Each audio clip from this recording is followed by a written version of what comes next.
Railway station पर चुड़ैल का ढाबा। गोमगंज नाम का रेलवे स्टेशन, जहां पर जाने से लोगों को बहुत डर लगता था, क्योंकि कुछ समय से वहां पर यह बात फैल गई थी कि रात को वहां एक चुड़ैल अपना ढाबा लगाती है। काफी सारे लोगों ने रात के समय वहां पर उसके ढाबे को देखा था, जिसके बाद लोगों ने रेलवे स्टेशन पर जाना बहुत ही कम कर दिया। लेकिन जो भी यात्री रात के समय वहां से आता या वहां जाता, उसे उस चुड़ैल का ढाबा जरूर नजर आता और वो मारा जाता। अरे क्या कर रही हो जानवी, थोड़ी जल्दी चलो। पता है ना, इतनी रात को ये रेलवे स्टेशन ठीक नहीं है। अगर वो चुड़ैल हमारे सामने आ गई ना तो दोनों को कच्चा चबा जाएगी। अरे सर, किसने बोला कि मैं लोगों को कच्चा चबा जाती हूँ? यहाँ पर तो बस मेरा एक छोटा सा ढाबा है। मैं तो बस अपना ढाबा चलाती हूँ। आइए और मेरे ढाबे पर आकर खाना खाइए। अचानक चुड़ैल दोनों के सामने आ जाती है और चुड़ैल को देखकर वो दोनों बहुत बुरी तरह डर जाते हैं और वहां से भागने लगते हैं। तभी चुड़ैल अपने हाथों को लंबा करके उन दोनों को पकड़ लेती है। मैंने तुम लोगों से ऐसा तो कुछ नहीं कहा जिस वजह से तुम भाग रहे हो। बस यही तो कहा था कि मेरे ढाबे पर चलकर खाना खाओ। देखो प्लीज हमें जाने दो, हमें कुछ नहीं खाना, हमें बस अपने घर जाना है। अच्छा, तो मतलब तुम दोनों भी कुछ नहीं खाओगे? तो फिर ठीक है, अब तुम्हारे साथ भी वही होगा जो बाकी सबके साथ हुआ है। वो दोनों जब चुड़ैल के ढाबे पर जाकर खाना नहीं खाते तो चुड़ैल उन दोनों को मार देती है। अगले दिन जब लोग रेलवे स्टेशन पर आते हैं तो वहां मुकेश और जानवी की डेड बॉडी मिलती है। इतने हादसे हो चुके हैं यहाँ पर, लेकिन फिर भी लोग रात को ना जाने क्यों यहाँ पर आते। इन्हें देखकर तो लगता है कि इन दोनों की नई नई शादी हुई थी। बेचारे उस चुड़ैल के हाथों मारे गए। सभी लोगों को उनकी मौत का अफसोस था, लेकिन अब कोई चाहकर भी क्या ही कर सकता था। उस रेलवे स्टेशन पर काम करने वाला स्टेशन मास्टर भी चुड़ैल के डर से नौकरी छोड़कर भाग चुका था। आज रेलवे स्टेशन पर नए स्टेशन मास्टर की पोस्टिंग हुई तो सब लोगों ने उसे डराना शुरू कर दिया। अरे क्यों यहाँ पर नौकरी करने के लिए आ गए आप साहब? जब आपको पता है कि रेलवे स्टेशन कितना खतरनाक है तो क्यों यहाँ पर अपनी जान का जोखिम लेकर आ गए? देखिए, ऐसा कुछ भी नहीं होता। अक्सर रेलवे स्टेशन पर ऐसे हादसे होते रहते हैं। यहाँ के लोगों ने चुड़ैल की कहानियां बना बनाकर सब लोगों के मन में डर बैठा दिया है। अच्छा, तो आपको ऐसा लगता है? चलिए कोई बात नहीं, आज रात यहाँ पर रुकेंगे तो सच्चाई अपने आप ही पता लग जाएगी। लेकिन मैं तो यही कहूंगी कि सावधान रहना, कहीं वो चुड़ैल आज रात को आपको भी ना मार दे। अनमोल शहर का रहने वाला था और इसलिए उसकी सोच भी ऐसी नहीं थी। रात के समय वो अपना खाना खाकर स्टेशन पर चक्कर लगा रहा था, तभी उसे कोई आवाज सुनाई दी। अरे, ये आवाज कहाँ से आ रही है? ऐसा लग रहा है जैसे कोई बर्तन धो रहा हो। अनमोल इधर उधर देखता है लेकिन उसे कोई नजर नहीं आता। तभी उसे खाने की बहुत अच्छी खुशबू आती है। अरे, यहाँ पर ये खाने की खुशबू कहाँ से आ रही है? इतनी रात गए रेलवे स्टेशन पर कौन खाना बना रहा है? इतनी रात गए रेलवे स्टेशन पर मेरे अलावा और कौन खाना बना सकता है? आज मैंने मटर पनीर बनाया है, आपके लिए लेकर आऊं क्या? बस 50 रुपए की प्लेट है। चुड़ैल? इसका मतलब लोग सच कहते हैं, इस रेलवे स्टेशन पर चुड़ैल सचमुच रहती है? हाँ, वो चुड़ैल मैं ही हूँ, लेकिन आपको मुझसे डरने की कोई जरूरत नहीं है। इस रेलवे स्टेशन पर मेरा छोटा सा ढाबा है। मैं तो बस थोड़े से पैसे कमाने के लिए यहाँ पर अपना ढाबा लगाती हूँ। बहुत दिनों से मेरी बोनी नहीं हुई है। मैं हर रात को ढाबे पर खाना बनाती हूँ, लेकिन कोई खाना खरीदता ही नहीं। आप तो मुझसे खाना खरीदेंगे ना? अनमोल जानबूझकर खांसने की एक्टिंग करने लगता है ताकि वो कुछ सोच सके। तभी उसके दिमाग में एक बात आती है। ये चुड़ैल कह रही है कि बहुत दिन से इसकी बोनी नहीं हुई है।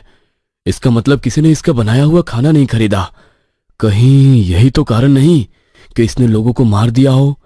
अगर मैंने भी इसके ढाबे का खाना नहीं खरीदा तो हो सकता है कि ये मुझे भी मार दे। अरे, अब खड़े खड़े क्या सोच रहे हो? जल्दी से बताओ, तुम्हारे लिए खाना लगाओ। बस 50 रुपए की प्लेट है। हाँ, तुम मेरे लिए खाना लगा दो और एक काम करो, एक प्लेट अपने लिए भी लगा लेना। तुम मुझे अकेली लग रही हो तो तुम्हारे साथ बैठकर ही खा लूंगा। अनमोल की बात सुनकर चुड़ैल थोड़ी भावुक हो जाती है और उसकी आंखें भर आती हैं। क्या तुम सच में मेरे साथ खाना खाना चाहते हो?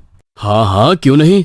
जब इतनी रात गए तुमने इतनी मेहनत करके खाना बनाया है तो खाना खाना तो बनता है ना। तुम जल्दी से 2 प्लेट खाना ले आओ। चुड़ैल जल्दी से 2 प्लेट खाना लेकर आती है। अनमोल उसे खाने के पैसे देता है और उसके साथ ही रेलवे स्टेशन पर बने उसके ढाबे पर खाना खाने लगता है। तुम पहले इंसान हो जो मेरे ढाबे पर खाना खाने के लिए आए हो, वरना हर कोई मेरे ढाबे पर खाना खाने से मना कर देता है और फिर मुझे उन्हें मारना पड़ता है। क्या? जो तुम्हारे ढाबे पर खाना नहीं खाता तुम उसे मार देती हो? लेकिन तुम ऐसा क्यों करती हो? अगर किसी को खाना नहीं खाना तो तुम उसके साथ जबरदस्ती तो नहीं कर सकती ना। ये सब तुम कभी नहीं समझोगे। आजकल के लोग ढाबे वाले गरीब लोगों के पास खाना पसंद ही नहीं करते। हमें 50 रुपए देने में उन्हें आफत आती है और बाहर जाकर बड़े बड़े रेस्टोरेंट में हजारों रुपए खर्च कर देते हैं। अरे लेकिन इस बात के लिए तुम किसी को मार थोड़ी ना सकती हो। तुम ऐसे इकलौते इंसान हो जो अभी तक मेरे हाथों से मारे नहीं गए, और आगे भी तुम मेरे हाथों से ना मारे जाओ, इसलिए अपनी जुबान को बंद रखो और चुपचाप अपना खाना खाओ। चुड़ैल की बात सुनकर अनमोल बिल्कुल चुप हो जाता है और अपनी जान बचाने के लिए चुपचाप खाना खाकर वहां से निकल जाता है। अगले दिन जब वहां पर सफाई का काम करने वाली रजनी आती है तो अनमोल उसे पिछली रात के बारे में बताता है। अरे रजनी आंटी, आप लोग बिल्कुल ठीक कह रहे थे कि यहाँ पर रात को चुड़ैल रहती है, लेकिन आपको पता है यहाँ पर उसका एक ढाबा है और वो बहुत ही टेस्टी खाना बनाती है। क्या? तूने उस चुड़ैल को देखा, लेकिन तू जिंदा कैसे बच गया? अरे रजनी आंटी, वो चुड़ैल सिर्फ उन लोगों को मारती है जो उसके ढाबे पर बना हुआ खाना नहीं खाते।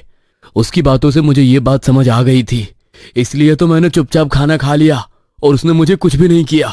ये तो बड़ी अजीब बात है।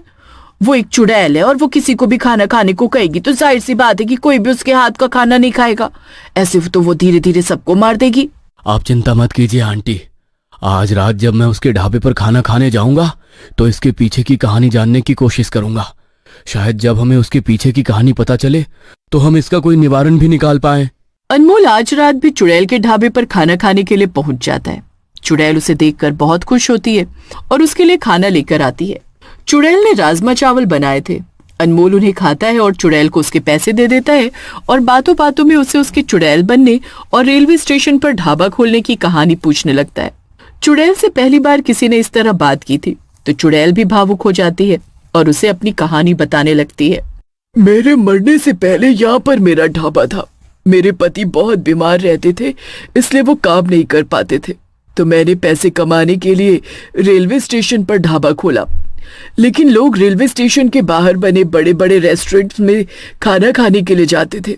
मेरा दिन भर का खाना ऐसे ही खराब हो जाता था। मैं महीने में इतने भी पैसे नहीं कमा पाती थी कि अपने पति का इलाज करवा सकूं।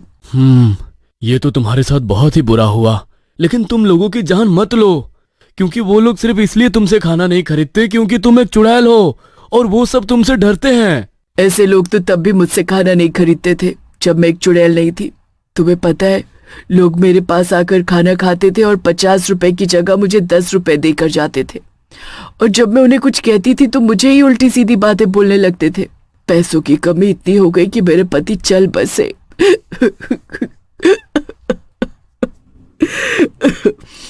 ये सब बताते हुए चुड़ैल रोने लगी और उसने आगे अनमोल को बताया कि एक दिन एक आदमी ने उसके ढाबे पर भरपूर खाना खाया, लेकिन जब पैसे देने की बारी आई तो वो उससे बहस करने लगा और इसी चक्कर में वो ढाबे वाली प्लेटफॉर्म पर आ रही ट्रेन के नीचे आ गई। वो आदमी तो वहां से भाग गया, लेकिन रेलवे स्टेशन पर आने वाला हर दूसरा ग्राहक उसके साथ ऐसा ही बर्ताव करता था, जिसके कारण उसके मन में रेलवे स्टेशन पर आने वाले लोगों के लिए नफरत पैदा हो गई और जो भी उससे खाना खरीदने से मना करता वो उसे मारने लगी। देखो, मैं चाहता हूँ कि तुम मुक्त हो जाओ, क्योंकि इस तरह तुम्हें और तकलीफ होगी। नहीं, मैं मुक्त नहीं होना चाहती। मेरे छोटे छोटे बच्चे हैं, मैं उनके लिए पैसे कमाना चाहती हूँ, इसलिए यहाँ पर ढाबा लगाती हूँ ताकि लोग मुझसे खाना खरीदे और मैं पैसे कमाकर अपने घर पर वो पैसे भिजवा सकूं। अगर ऐसी बात है तो तुम चिंता मत करो, मैं तुम्हारी मदद करने की कोशिश जरूर करूंगा। अनमोल दिल से चुड़ैल की मदद करना चाहता था, इसलिए वो अगले दिन रेलवे स्टेशन पर एक मीटिंग रखता है जिसमें वो चुड़ैल की कहानी सबको बताता है। वो सबको कहते हैं कि रात को जो कोई भी प्लेटफॉर्म पर आए वो चुड़ैल के ढाबे पर जाकर खाना जरूर खाए और उसे खाने के पूरे पैसे दे। लोग भी अनमोल की बात समझते हैं और चुड़ैल की कहानी सुनकर भावुक हो जाते हैं। उस दिन के बाद जो कोई भी रात के समय प्लेटफॉर्म पर आता चुड़ैल के ढाबे से खाना जरूर खाता और चुड़ैल को खाने के पूरे पैसे देता। उस दिन के बाद रेलवे स्टेशन पर होने वाले हादसे बंद हो गए